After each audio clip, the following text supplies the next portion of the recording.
Merci de nous rejoindre pour cette quatrième partie de vidéo dans laquelle nous allons continuer à faire tomber les masques et à aller dans les coulisses et arrière-boutiques de cette mascarade géante que l'intervenant de la vidéo, que vous avez pu voir qui s'intitule «Ce que vous devez savoir, il est l'heure de se réveiller», a appelé l'ingénierie sociale qui en effet s'accompagne de cette ingénierie médiatique où vous avez vu comment presque en un claquement de doigts et de façon synchronisée, un mouvement autoproclamé citoyen s'est finalement répandu comme une traînée de poudre jaune en plein hiver, comme un air de printemps arabe pour essaimer et coaguler avec nos voisins européens.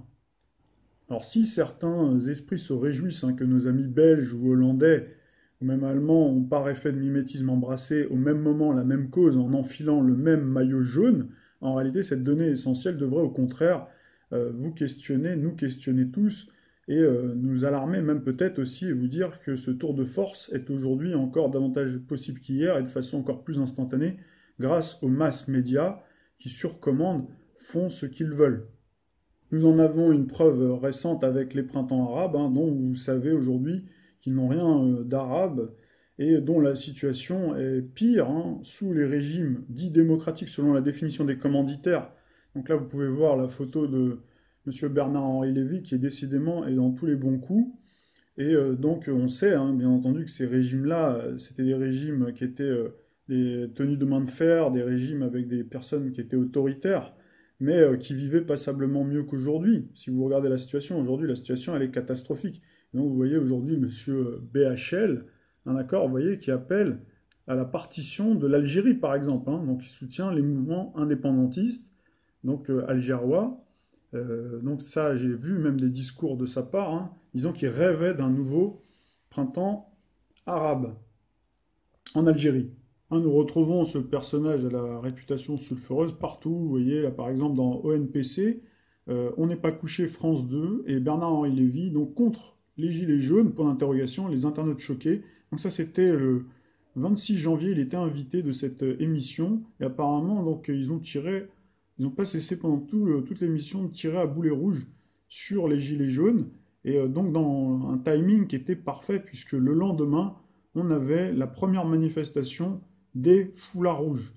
Alors dès le 29 décembre, j'avais relevé, moi, différents articles intitulés «Foulard rouge, une marche de soutien à Macron le 27 janvier, donc programmé à Paris». Ce mouvement a ensuite été présenté, donc le mouvement intitulé «Foulard rouge» a été présenté comme voulant faire entendre la majorité silencieuse qui condamne les violences survenues en marge ou pendant le rassemblement des Gilets jaunes. Donc la veille de cet événement, donc vous avez vu comment ça s'est passé, donc ça a suscité l'indignation des téléspectateurs, donc pour mettre bien de l'huile sur le feu. Donc là, on était rentré dans une séquence, donc dans un timing qui n'était pas anodin, puisque vous avez vu que c'était la veille, donc ça donnait le coup d'envoi officiel d'une nouvelle étape de la fabrique du chaos, donc en mettant davantage de l'huile sur le feu, un climat social donc, qui est effectivement déjà bien brumeux et explosif. Alors après avoir fait sortir les Français dans la rue tout de jeunes vêtus, il semblerait qu'il ait été question, cette fois de façon très habile et en sous-marin, de poursuivre cette œuvre destructrice de dresser les Français les uns contre les autres en les opposant à un autre mouvement antagoniste qui se distingue par une autre couleur. Donc les couleurs, il faut bien garder ça à l'esprit, que c'est vraiment extrêmement important puisqu'elles marquent l'appartenance à une corporation ou un groupe social avec le clivage politique qui va avec. Comme pour un parti politique ou une équipe de football, ça permet une identification forte à ce collectif et aux valeurs qu'il véhicule. Donc cette stratégie colorée permet aussi de davantage segmenter la population française et de les catégoriser. D'ailleurs, donc, vous avez pu voir que cette manifestation a été prévue de longue date. Et donc, si on parle vraiment des maillots, donc maillots de foot même, donc il faut garder à l'esprit, moi je connais très bien le monde du football. Par exemple, je vais vous prendre l'exemple du football argentin, où là-bas, à Buenos Aires, ils ont 7 équipes de football, et il y a un dicton qui dit là-bas que vous pouvez changer de voiture, vous pouvez divorcer, changer de femme, changer de maison, changer même de religion, mais jamais changer de maillot de football. Et c'est un peu sur ce principe-là, justement, que, vous voyez, cette révolution colorée avec des maillots qui ont été faits, c'est exprès pour pouvoir catégoriser, pour mettre des étiquettes et pour cliver, pour que chacun se sente appartenant à un camp. Vous avez l'étape suivante, hein. Donc décrédibiliser, continuer à décrédibiliser le mouvement, après avoir appâté le mouvement, donc les avoir fait sortir par les mesures dont on a parlé, par les excitations, par une certaine rhétorique de la part de nos gouvernements. Ça, on l'avait vu déjà lors de notre chronique sur les Gaulois réfractaires, si vous vous souvenez. On avait bien expliqué que tout était fait pour exciter, c'était un mode de management nouveau par rapport à François Hollande, d'énerver les gens. Donc ça a marché. Ça a marché, ils les ont fait sortir. Ensuite, ils leur ont ouvert les bras sur les plateaux de télé. D'ailleurs, vous avez vu l'intervenant donc de ce que vous devez savoir sur le mouvement des Gilets jaunes, que je vous ai passé la vidéo. Il a eu le même réflexe finalement. Il s'est dit, mais comment c'est possible que des médias qui ont sans cesse étouffé les plus importantes affaires, comme par exemple celle des vaccins, des 11 vaccins, et bien d'autres, Linky, on n'en a jamais entendu parler. Tiens, d'ailleurs, Linky qui porte aussi la couleur jaune, tiens donc. Et il n'y a pas de hasard. Enfin, au bout d'un moment, on peut faire le lien, quoi, force à force, forcément. Et puis là, vous voyez, donc ensuite on clive, donc il y a des nouveaux mouvements qui naissent. On a bien sûr le mouvement des maillots bleus, ça c'est plutôt les forces de l'ordre. Donc vous avez vu que même, donc tout est fait à la fois pour les utiliser pour se battre contre nos compatriotes, puis en même temps, de temps en temps aussi, leur tirer dessus, puisque c'est aussi fait exprès. Il faut tout casser dans cette France. C'est ça la mission de Emmanuel Macron.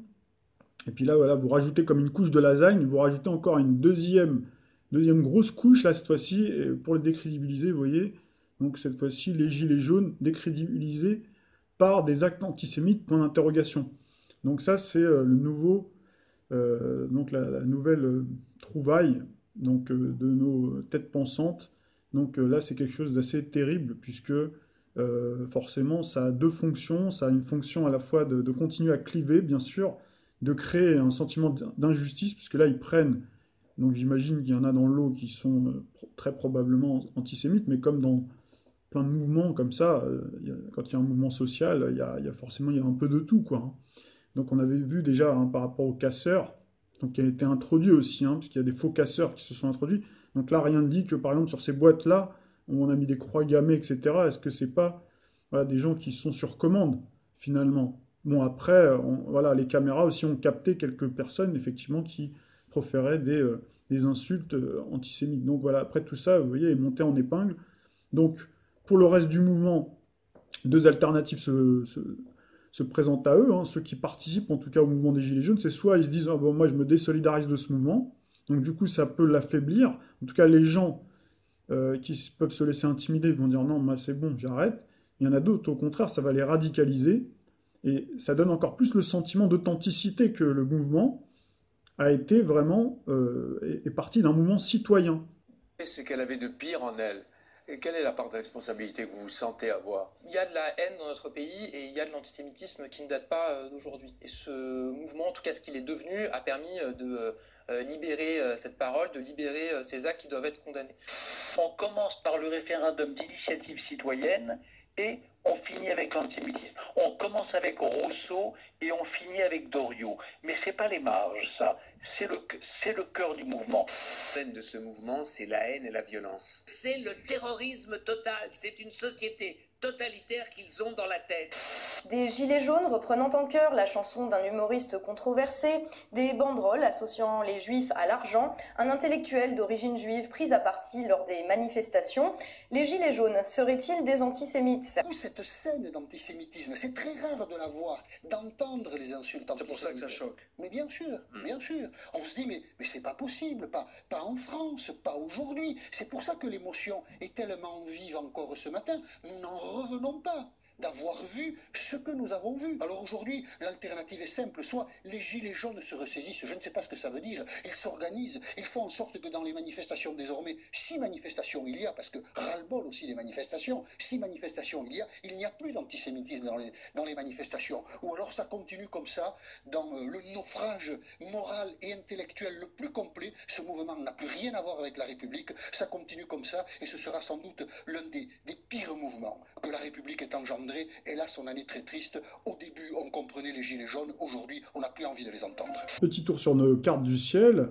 Donc là, nous sommes aujourd'hui le dimanche 24 février, mais en fait, cette séquence-là a débuté le 19 février sous la super pleine lune du 19 février avec une super pleine lune qui était dans le signe de la Vierge autour des 0°40, je vous dis ça de mémoire, hein. Donc la Lune était positionnée là, et donc on avait forcément le Soleil hein, dans le même temps, donc qui amorçait son transit dans le signe du Poisson.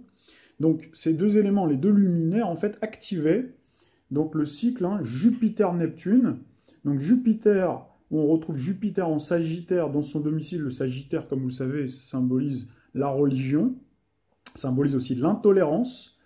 Hein, d'ailleurs, on retrouve ça dans souvent sous le signe de Jupiter en Sagittaire, on retrouve des mouvements intolérants, des fractures hein, sur le plan religieux, même au niveau international. Hein, vous pourrez regarder dans l'histoire, à chaque fois qu'on a eu ce cycle-là, ça a souvent été ça. Et là, c'est démultiplié avec Neptune. Hein, donc Neptune qui symbolise hein, dans son domicile également, donc il prend une puissance aussi très importante, qui symbolise la religiosité, qui symbolise pardon, la foi, cette fois-ci, la spiritualité et la foi. Mais ça symbolise également hein, donc l'amalgame ici, le grand mensonge, donc, puisque, comme vous le savez, je vous avais dit que Jupiter-Neptune, hein, ça symbolise l'escroquerie aussi, hein, quelque part, hein, puisque Neptune, quand il est en dissonance, symbolise l'escroquerie, la malhonnêteté, pareil pour Jupiter. Hein. Et si vous vous souvenez, donc, le début du mouvement, on avait eu Mercure qui formait une conjonction en Sagittaire, on avait le Soleil qui était en fin du signe du Scorpion le 17 novembre, hein, d'accord. Et donc on avait déjà ce cycle-là, Mercure-Jupiter, donc il formait une dissonance. Hein, à Neptune, où on avait Mars-Neptune. Mars, la colère, hein, vous vous souvenez, et Neptune. Donc c'est à ce moment-là où vous vous souvenez, j'avais dit, bon, honnêtement, ce mouvement-là, ça ne va pas le faire, ça ne va pas aller, il y aura beaucoup de mensonges, c'est une grande escroquerie, une grande manipulation, surtout si on rajoute que Pluton, qui est le maître du Scorpion, on avait le Soleil, hein, donc, est en Capricorne. Donc le Capricorne, signe du contrôle, signe de la programmation, hein, en compagnie de Saturne. Donc il est là pour programmer, pour orchestrer le tout. Hein. Voilà. Et puis qui contrôle aussi, qui est en lien avec Uranus. Donc Uranus qui symbolise les médias. Donc voilà, les médias dans le signe du Bélier. Le Bélier, donc, où on a eu hein, successivement Mars d'abord en Poisson, donc un signe a priori pacifiste, puis après qui est passé en Bélier. Voilà, là on a vu vraiment, c'est là où on a vu beaucoup d'échauffourées, ben c'est là où on a vu nos compatriotes hein, gilets jaunes se faire molester, et bien pire encore, puisque beaucoup sont ressortis estropiés, sont ressortis éborgnés. On a eu d'ailleurs, alors là je rajouterais aussi pour la réussite de cette orchestration, de cette télé-réalité, triste télé-réalité qui sont le mouvement des Gilets jaunes, hein, vous avez eu l'introduction à chaque fois de victimes. Donc là, on a le côté victimaire aussi de Jupiter-Neptune, et de héros aussi, hein, puisque dans cette séquence-là, on a eu la séquence avec le boxeur, là, si vous vous souvenez.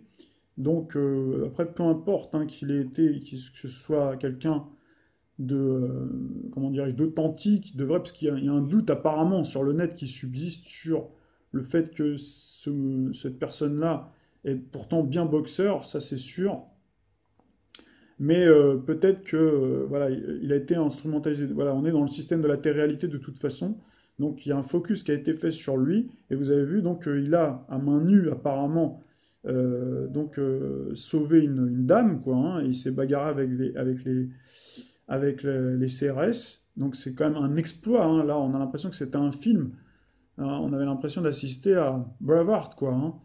Donc seul contre tous, à main nue, qui arrive à mettre hors d'état de nuire, qui arrive à faire peur hein, aux forces de l'ordre.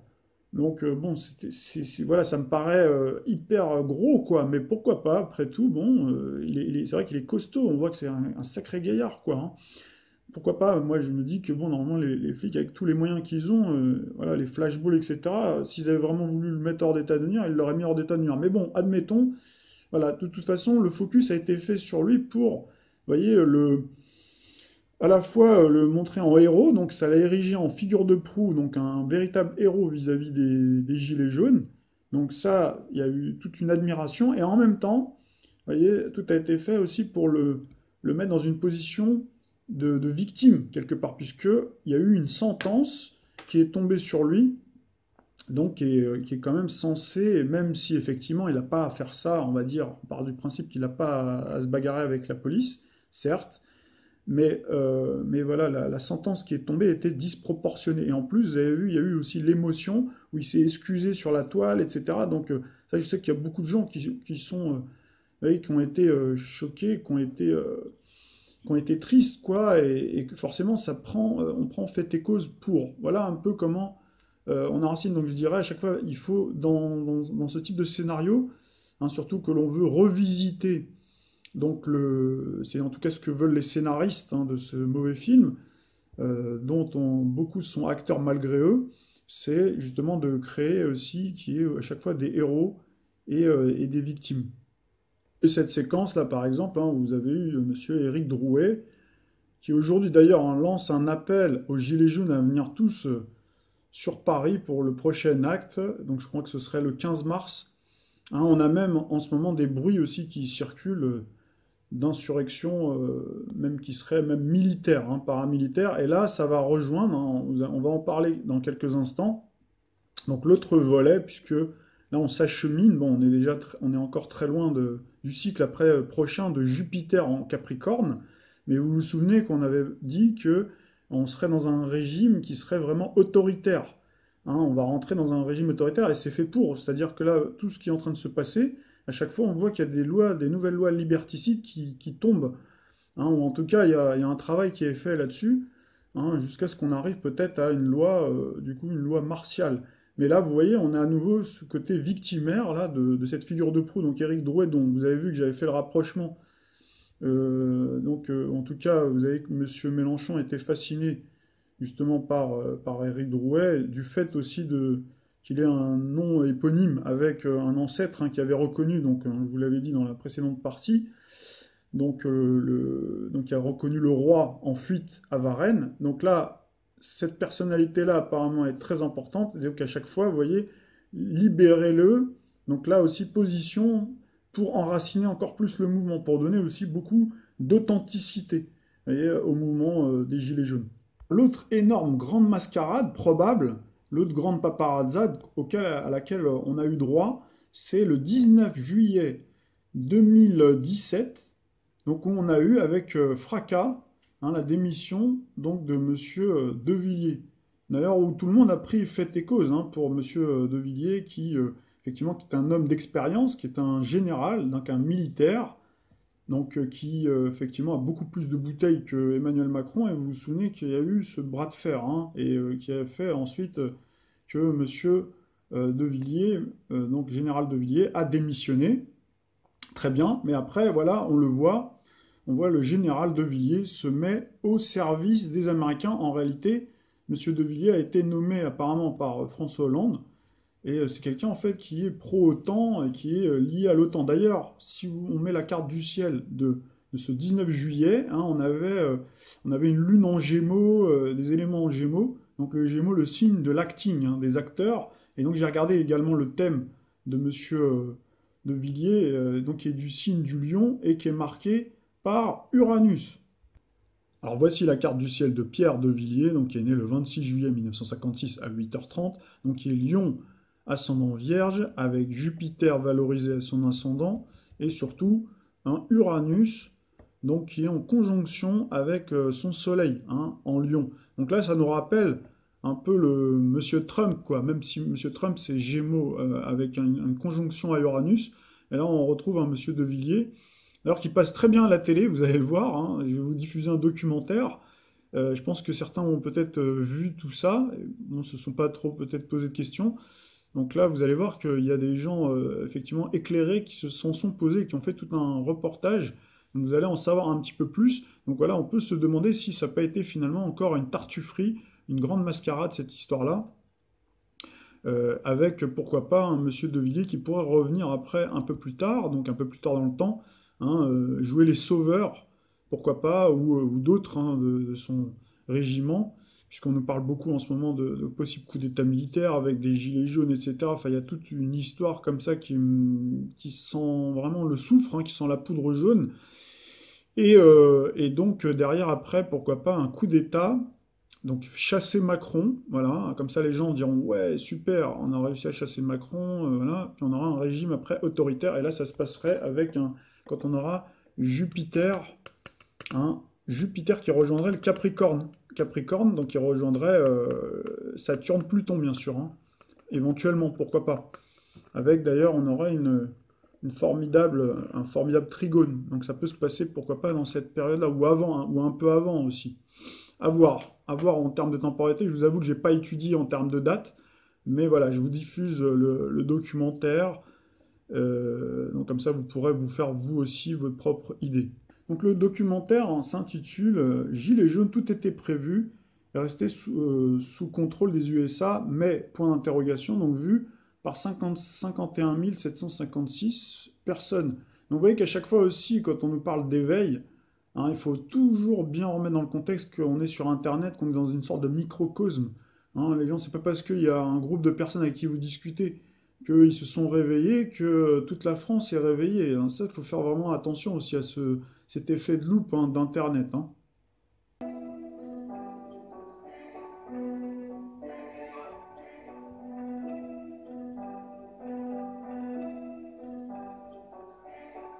Mise à plat du système. Ah, tout à fait.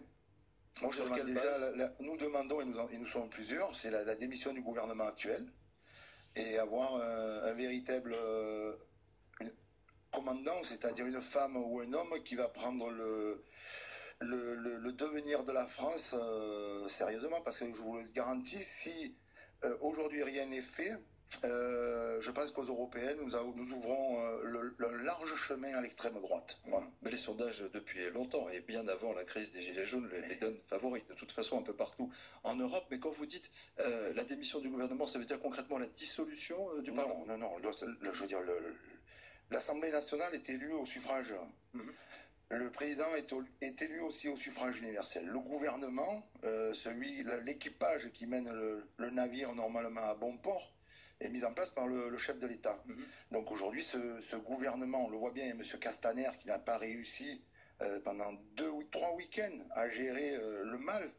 Et là, croyez-moi que si c'est simplement quelques cacahuètes qui nous sont offertes, ou si le cap est maintenu comme il l'a dit, et surtout, s'il n'y a pas une prise de conscience collective, le week-end prochain, nous partons encore à la catastrophe. Oui, donc il est temps aujourd'hui que le gouvernement soit disqualifié et que... Moi, je verrais bien un général De Villiers à la tête du gouvernement. Voilà. Un homme de poigne et qui s'entoure de personnes... De Villiers, vous avez dit? Oui, le général. Pas le... Un militaire. Oui, tout à fait. Vous allez voir, ça va être... Donc aujourd'hui, on a un président de la République qui malheureusement n'entend pas son peuple. Moi, je vais vous dire, il faut aller chercher beaucoup plus profondément. Il n'est déjà pas père dans sa vie. Il n'est pas père. Eh oui, non mais attendez. C'est important. Mais non, mais c'est pas père. Oui, mais lui, il a une fonction. Et je vais vous dire, quand vous êtes père, à un moment donné, vous avez 3 enfants, 4 enfants, vous agissez différemment. Il faut... C'est un mûrissement. C'est quand même difficile si on commence à psychanalyser. Dissolution de l'Assemblée, dissolution, c'est une erreur. Aujourd'hui, il faut changer de gouvernement. Il faut que le peuple se reconnaisse. Ça, c'est une erreur. Il a avoué qu'il n'était pas arrivé à reconnecter le monde politique avec le peuple.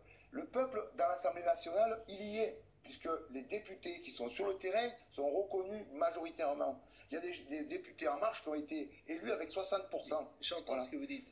Donc, changement de gouvernement. Monsieur Chalençon, changement d'un gouvernement, quels sont les ministres qui, à votre avis, correspondraient à votre désir d'être proche du peuple? Mais non, mais on en arrive à Pierre de Villiers, Premier ministre.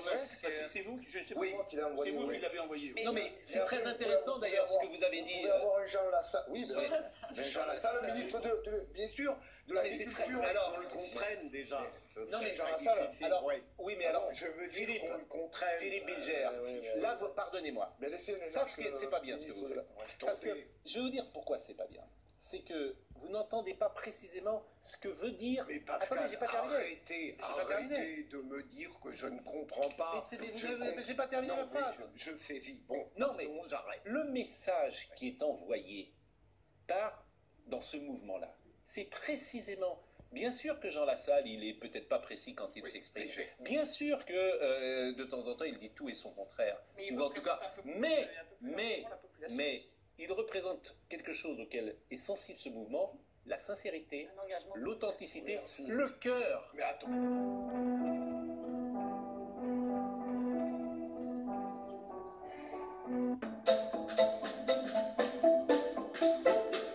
Chères citoyennes, chers citoyens, madame, monsieur, je suis candidat aux élections législatives.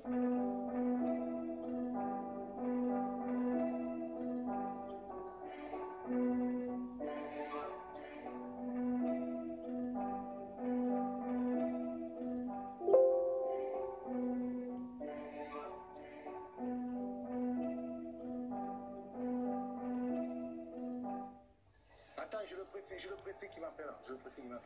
En direct avec le préfet, Christophe Chalençon est devenu un interlocuteur privilégié de l'État. Bonjour monsieur le préfet, comment allez-vous? Il est l'un de ceux qui ont déclaré les manifestations de ce week-end. Mais s'il faut aller faire une intervention pour essayer de baisser un peu la température, vous me le dites, hein? Et depuis ce week-end, se montrer dans les médias, il adore ça. Bon, vous venez de vivre un moment historique, hein? C'est-à-dire? Là, à mon avis, dans tous les fauteuils de France, ça a fait comme ça. Voilà.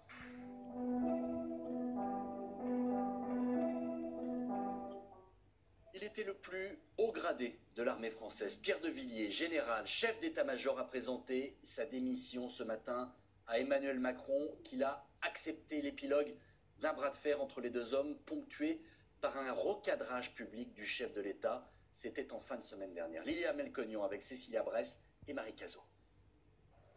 Les yeux dans les yeux et une poignée de main ferme. Le 14 juillet dernier, entre Emmanuel Macron et le général Pierre de Villiers, la tension est palpable.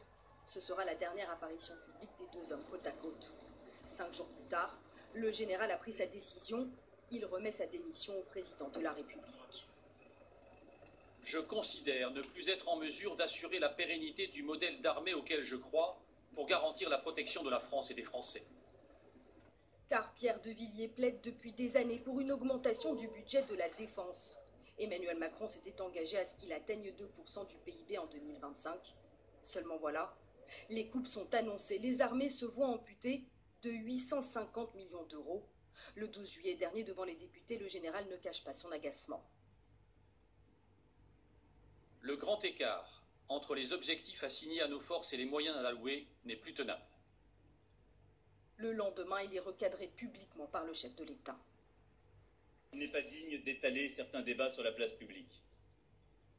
Pour Pierre de Villiers, c'est un camouflet. Et sur les réseaux sociaux, il refuse de rentrer dans le rang. Parce que tout le monde a ses insuffisances, personne ne mérite d'être aveuglément suivi. Quelques jours après ces mots, il remet sa démission. C'est une crise majeure pour les armées, c'est une crise majeure un peu pour les institutions, c'est assez mal vécu pour les militaires. Nommé à la tête des armées en 2014 par François Hollande, le général âgé de 61 ans est le frère de l'homme politique Philippe de Villiers. Il avait une longue expérience opérationnelle. Issu de la cavalerie, il était au Kosovo en 1999, en Afghanistan en 2004. Il était connu pour son franc-parler. La démission d'un chef d'état-major des armées est une première sous la Ve République.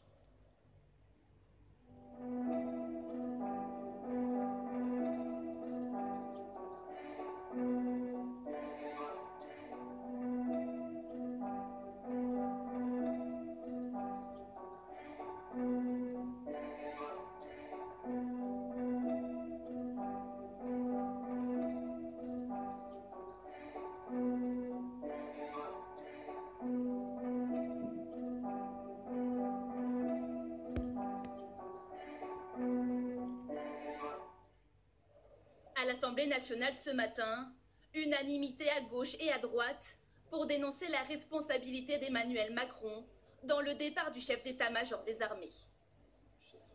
C'est une erreur qui repose sur beaucoup d'irresponsabilité et beaucoup d'incompétence. Parce que derrière la démission du général de Villiers, il y a la volonté du pouvoir de désarmer l'État alors que nous sommes face à une menace maximale. Cette démission est en réalité l'aveu pour le chef de l'État de son incapacité, à ce stade, à nourrir une confiance vis-à-vis d'une population militaire qui a besoin de cette confiance pour pouvoir travailler sereinement. Ironiquement, Benoît Hamon parle même d'un nouveau chef-d'œuvre d'Emmanuel Macron. Beaucoup de députés critiquent notamment la façon dont le président de la République avait recadré le général de Villiers pour des propos tenus à huis clos devant une commission parlementaire. Il n'a pas à être recadré par le chef de l'État, à moins qu'on voit là une conception jupitérienne, une fois de plus, d'un personnage qui se prend pour un monarque et qui pense que même face à une représentation parlementaire, celui qui est chef des armées ne peut plus s'exprimer librement devant les députés. Le Front National, lui, va encore plus loin. Marine Le Pen dénonçant le rétablissement, selon elle, du crime de lèse-majesté.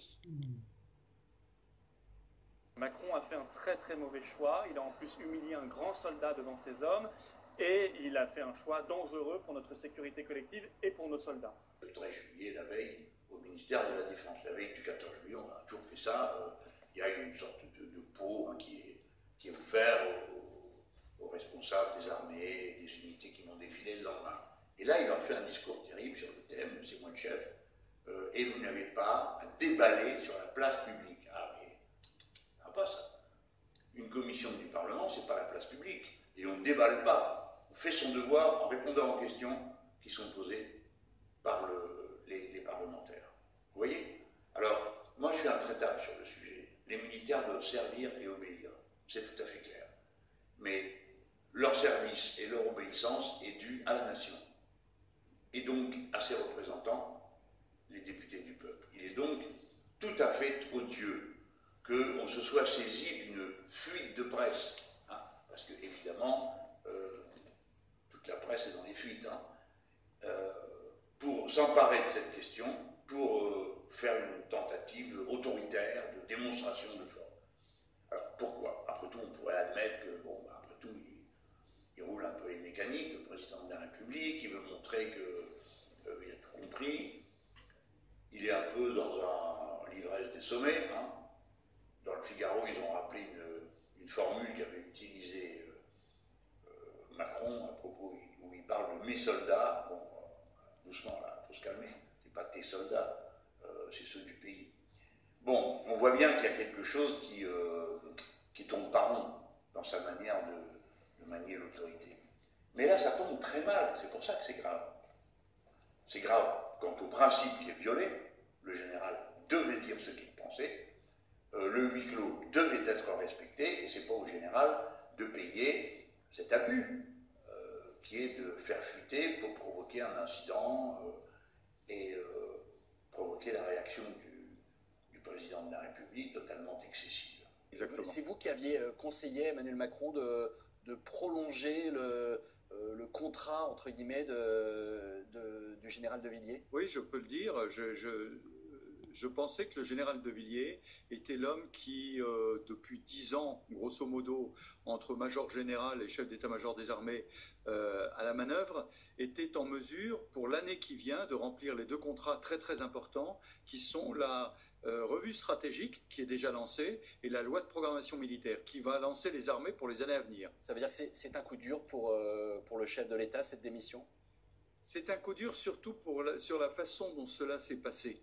On remet au point, on recadre, comme on dit, un chef, oui, dans un bureau, en tête-à-tête, pas devant les hommes. Et il se trouve que le général de Villiers est très apprécié par les armées, et donc les armées l'ont durement ressenti comme quelque chose qui les frappait directement. Ça veut dire que Emmanuel Macron n'aurait pas dû recadrer publiquement le général de Villiers, mais faire ça dans un bureau à l'Élysée, par exemple. Voilà, dans un bureau à l'Élysée, je pense que ça aurait pu se faire. J'ajoute que dans toute cette manœuvre de la semaine dernière, il y a quand même 3 erreurs. Hein. L'erreur des députés qui font fuiter ce qui se passe en commission. Le général de Villiers avait parfaitement le droit, et c'était même son devoir, de dire la vérité devant les députés. Ça n'est pas la peine de s'en ouvrir aux médias alors que la séance était à huis clos. La deuxième erreur, c'est le ministère du Budget qui profite du déséquilibre parce qu'il y a le départ d'un ministre, arrivée d'un nouveau ministre, pour enfoncer le coin, comme il en a l'habitude, sur le problème du budget de la défense. Et la troisième erreur, c'est ce problème de remise du président, de recadrage en public. Est-ce que Emmanuel Macron a commis des erreurs de commandement, en tout cas dans ces derniers jours? Vu d'un œil de militaire, je le répète, oui. J'ai vécu cette attaque dans ma chair, réellement.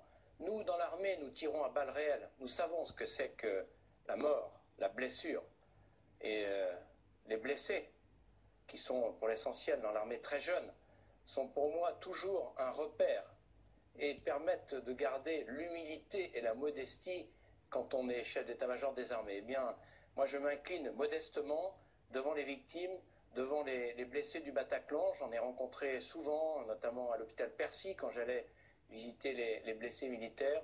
Et c'est à cela d'abord que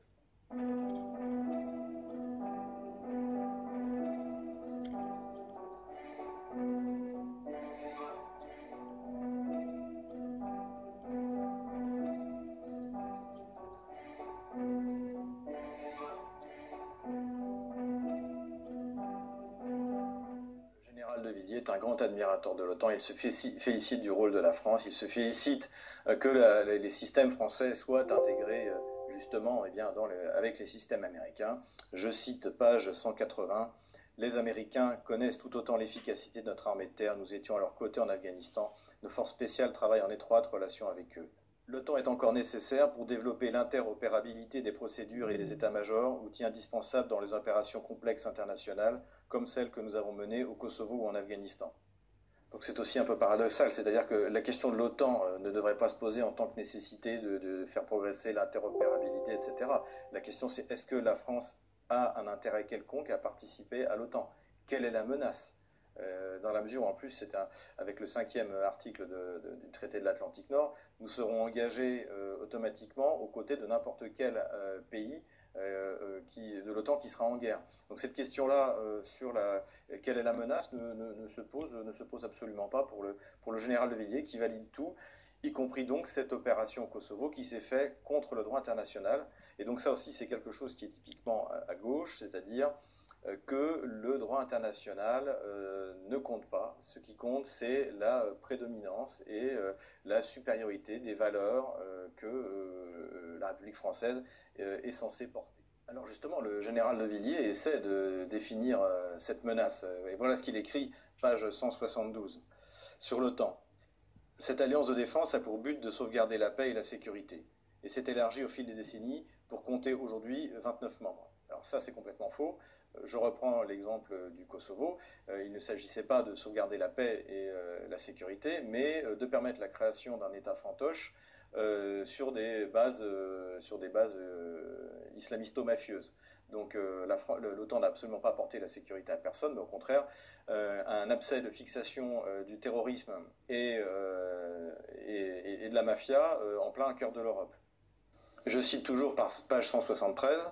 Lors de chaque réunion des chefs d'état-major, il a fallu réduire les divergences entre les pays du Sud, axés évidemment sur le terrorisme, et ceux de l'Est, focalisés sur la Russie. La France, aux côtés des États-Unis, a d'ailleurs un rôle important à jouer pour maintenir cette cohésion grâce à la crédibilité de son engagement opérationnel. Je m'y attachais régulièrement avec mon homologue américain, le général John Dunford, avec lequel j'ai toujours travaillé en confiance. Toujours sur l'OTAN et le terrorisme international, je cite le général de Villiers, page 173. Depuis plusieurs décennies, l'OTAN assure avec succès la protection du territoire et des populations européennes. Oui, ça c'est vrai jusqu'en 1989-1991, mais après, ça n'a pas servi à grand-chose pour protéger les populations européennes, l'OTAN. Mais elle est sans doute moins adaptée à la nouvelle forme de guerre qui nous est faite par le terrorisme islamique radical. Elle n'est même pas du tout adaptée en fait à cette forme de menace. L'OTAN n'a jamais empêché les attentats de Paris et n'a servi absolument à rien. Et au contraire, ce sont nos alliés à l'intérieur de l'OTAN qui ont été des vecteurs d'instabilité au Moyen-Orient, qui ont provoqué ce terrorisme qui a frappé la France. Le général de Villiers, bien entendu, valide l'expansion de l'OTAN aux frontières de la Russie. Je cite page 96.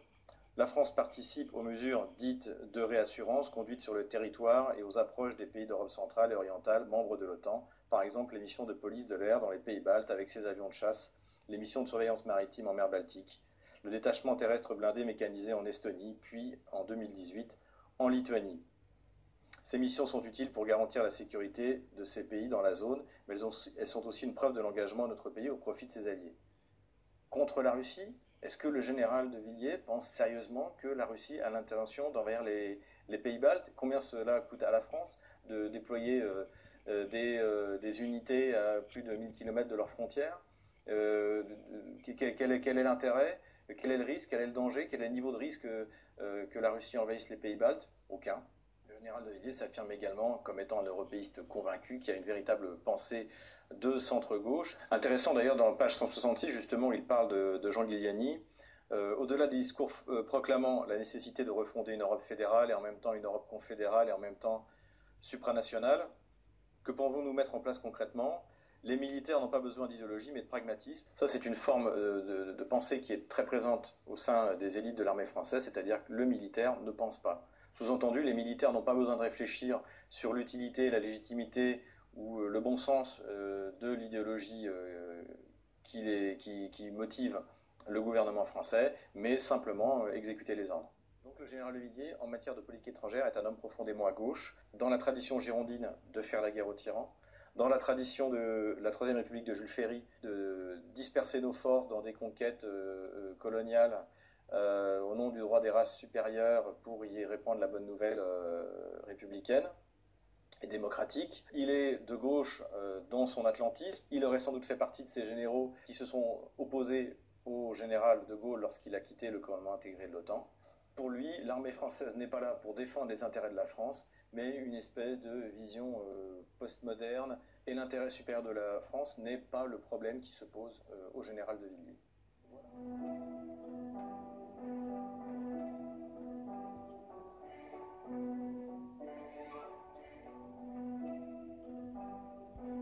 Je reprends l'ancien chef d'état-major des armées françaises, qui sert maintenant les Américains. Est-ce que c'est normal? Oui, alors c'est un peu un détail, mais pas tout à fait quand même. Effectivement, le général de Villiers, qui avait défrayé la chronique au mois de juillet de l'année dernière par son opposition frontale avec Macron, qui avait voulu défendre bec et ongle le budget du ministère de la Défense, il avait d'ailleurs raison de le faire. La suite l'a montré, puisque j'en ai parlé, je crois, dans un entretien précédent. Emmanuel Macron a fait sa crise comme ça, d'enfant gâté. Donc il y a une non, je vais baisser quand même le budget du ministère de la Défense. Donc il l'a baissé. Ça a provoqué la crise qu'on a connue avec le général de Villiers, chef d'état-major des armées, qui a donc démissionné. Pour maintenant, le même monsieur Macron, 8 mois après, maintenant veut augmenter considérablement le budget du ministère des Armes. Bon.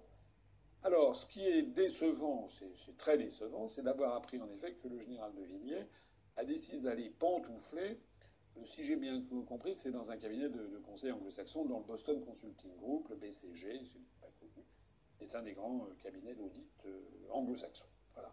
Originaire de Boston, comme son nom l'indique. Voilà. Je trouve que ça pose quand même un vrai problème, parce que, sauf erreur de ma part, c'est la toute première fois en France qu'un ancien chef d'état-major des armées va se vendre dans une officine étrangère, et qui plus est américaine. Les autres chefs d'état-major des armées, traditionnellement, quand ils quittaient leurs fonctions, avaient des postes éminents, soit dans des institutions de la République. Je crois qu'il y en a un qui est devenu plus ou moins à la tête de l'ordre de la Légion d'honneur, mais je me trompe peut-être. Voilà, dans des institutions. Après, il y en a qui sont allés dans l'industrie de l'armement française. C'était déjà un petit peu moins bien, parce que ça donnait à penser qu'ils pouvaient avoir voulu promouvoir des intérêts privés. Mais là, c'est carrément des intérêts privés étrangers. Ça ne va pas. Ça ne va pas, et je pense que ça, c'est une dérive qui a été illustrée par beaucoup de scandales auparavant. Je pense par exemple à la femme d'Hervé Guémard, Clara Guémard, qui s'est fait embaucher par General Electric alors qu'elle était à la tête de Ubi France, c'est-à-dire de ce qui gérait le commerce extérieur de la France. Ça n'est pas bien. Je pense aussi à l'ancien ministre du commerce extérieur qui est allé travailler chez Boeing, etc. Enfin, on pourrait dresser une liste. Moi, je pense qu'il faudrait, ça on pourra peut-être l'inclure pour peaufiner le programme, avoir des précisions sur les pantouflages des hauts fonctionnaires. On ne peut pas interdire le pantouflage d'un haut fonctionnaire, c'est-à-dire quelqu'un qui est arrivé en fin de carrière, où en général, et quoi qu'en disent ceux qui tapent sur les fonctionnaires, en général, on gagne moins bien sa vie dans la fonction publique que dans la fonction privée. J'en sais quelque chose. Donc, ceux qui, en fin de carrière, après avoir fait toute leur carrière, partent dans une entreprise, ça n'est pas totalement anormal. Mais je pense qu'il faut quand même beaucoup mieux encadrer cela, en particulier pour, j'allais dire, les fonctions les plus éminentes, les plus en vue. Je pense que quelqu'un qui a été ministre d'un gouvernement français, quelqu'un qui a été chef d'état-major des armées, directeur du Trésor, directeur des impôts, les grands directeurs de ministères, président de l'Assemblée nationale, président du Sénat, enfin bref, il devrait y avoir une série de, je sais pas, 300, 400 fonctions dans la République. À partir du moment où vous les avez occupées, il y a déjà actuellement un comité d'éthique, mais il devrait y avoir une impossibilité de pantoufler dans des organisations de cette nature, parce que ça n'est pas, tout simplement, ça n'est pas digne.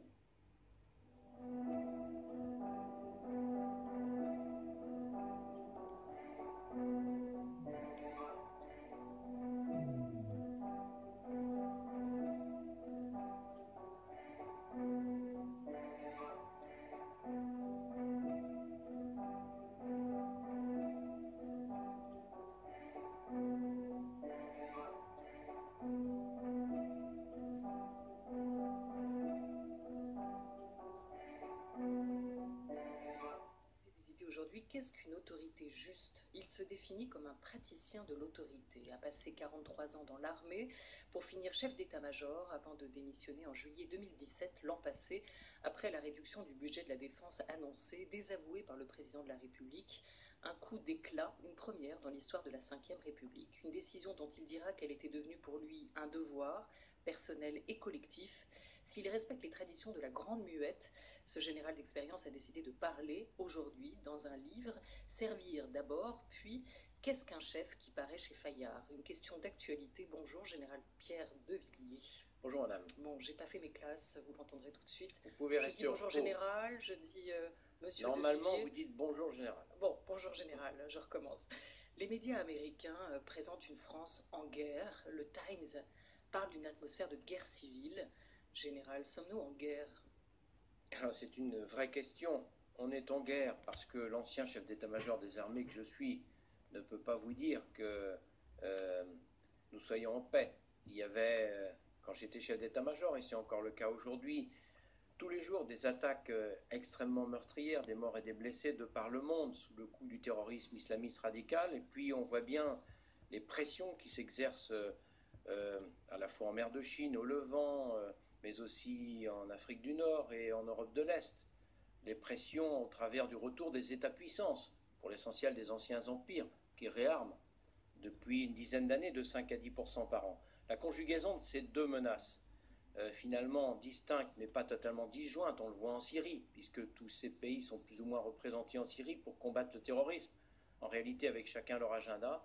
Cette conjugaison, cette simultanéité de ces deux menaces rend le monde, je crois, dangereux, mais surtout beaucoup plus instable. Mais là, général, je vous parle de la scène intérieure, ces déclarations et ces images des médias internationaux et notamment américains, ce sentiment d'une France en guerre ont été dites, prononcées au lendemain d'un 3e samedi de mobilisation des Gilets jaunes et de violence qu'on a pu voir notamment dans la capitale. Guerre civile, vous iriez jusque-là? Alors moi, je ne crois pas. Je crois que je sais à peu près ce que c'est que la guerre. Et ce dont je vous ai parlé, c'est la guerre telle que je la considère aujourd'hui de par le monde. Aujourd'hui, nous sommes dans une situation très préoccupante sur le sol national, évidemment, qui est finalement une forme d'illustration de ce que je décris dans mon livre. Cette crise de l'autorité, laquelle nous assistons. Vous savez, j'ai écrit un premier livre, vous l'avez évoqué, le livre Servir.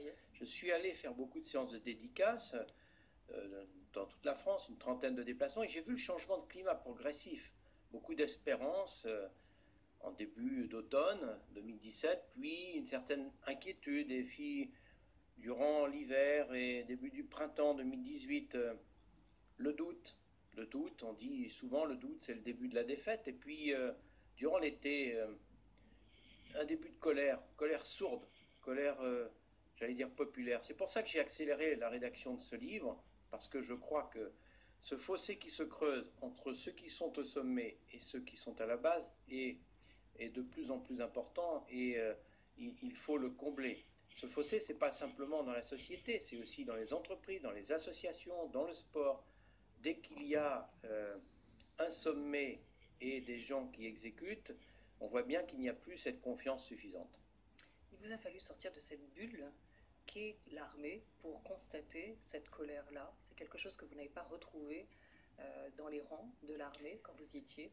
Alors c'est une des raisons pour lesquelles j'ai écrit, parce que j'ai une expérience de 43 années de commandement, de direction des hommes et des femmes, dans des circonstances parfois extrêmement tendues et difficiles, vous l'imaginez, lors d'opérations. Et finalement, j'ai constaté que j'avais peut-être des choses à faire valoir. Comment est-ce qu'on peut mettre en mouvement des jeunes de 20-30 ans, puisque plus de 50% de nos effectifs ont moins de 30 ans aujourd'hui dans les armées, des jeunes d'aujourd'hui, pour aller, si nécessaire, jusqu'au sacrifice suprême pour la France, pour la patrie, pour la paix, pour le pays, pour les valeurs. Eh bien, oui, nous avons réussi dans l'armée, nous réussissons encore aujourd'hui à maintenir cette confiance entre le chef et ses subordonnés, ses équipes, parce qu'en réalité, la vraie autorité, c'est l'origine du mot latin, latine, auctoritas, élever, accroître, augmenter. Eh bien, c'est faire que ceux qui sont sur le terrain apportent les solutions et que ceux qui commandent restent à leur niveau.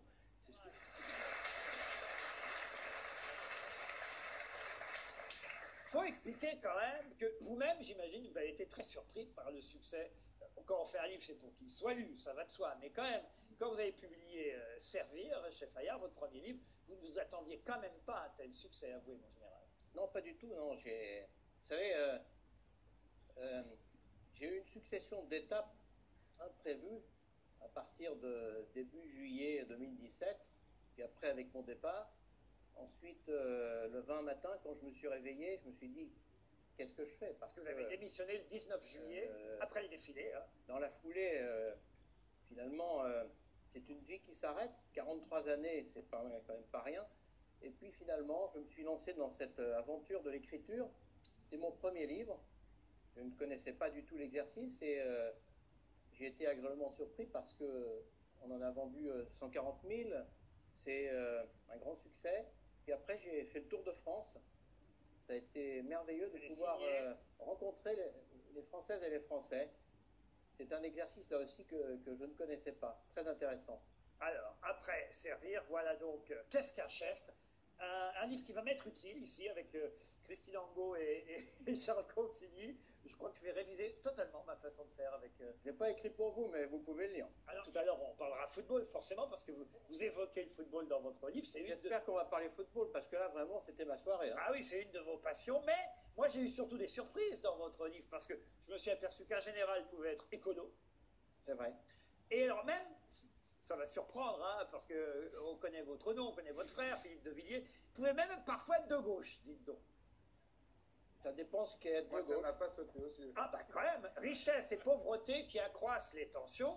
Quand vous écrivez quand même que cette mondialisation accroît les disparités et l'injustice sociale, qu'elle nous éloigne de ce qui devrait être notre effet majeur, le bien commun, et surtout, le paragraphe d'après, si ça c'est pas être de gauche, comment accepter l'écart de salaire de 1 à 300 entre certains PDG de grands groupes internationaux et leurs ouvriers? Général Mélenchon, merci d'être venu nous voir aujourd'hui. Ouais, je vais vous raconter une anecdote. Ce passage a dû surprendre dans la famille quand même. Je vais vous raconter une anecdote.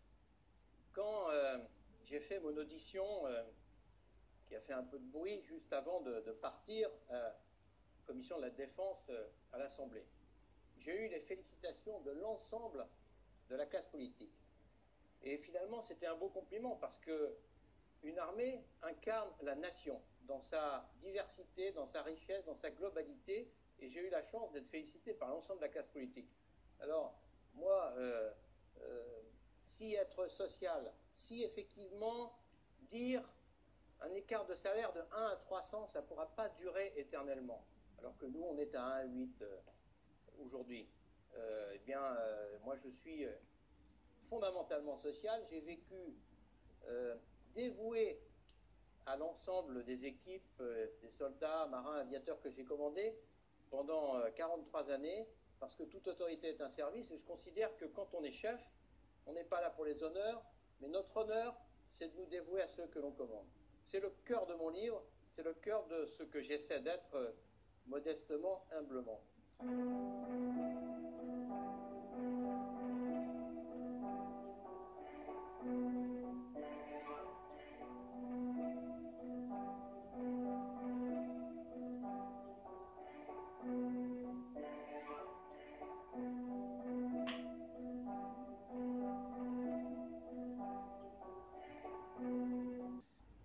Alors je vais finir comme ça donc cette série de 4 vidéos et je vous dis à très bientôt pour approfondir sur tous ces sujets d'actualité et bien entendu aussi revenir sur d'autres sujets qui concernent l'astrologie, cette fois-ci beaucoup plus classique, moins en lien avec l'actualité. Je vous dis à bientôt.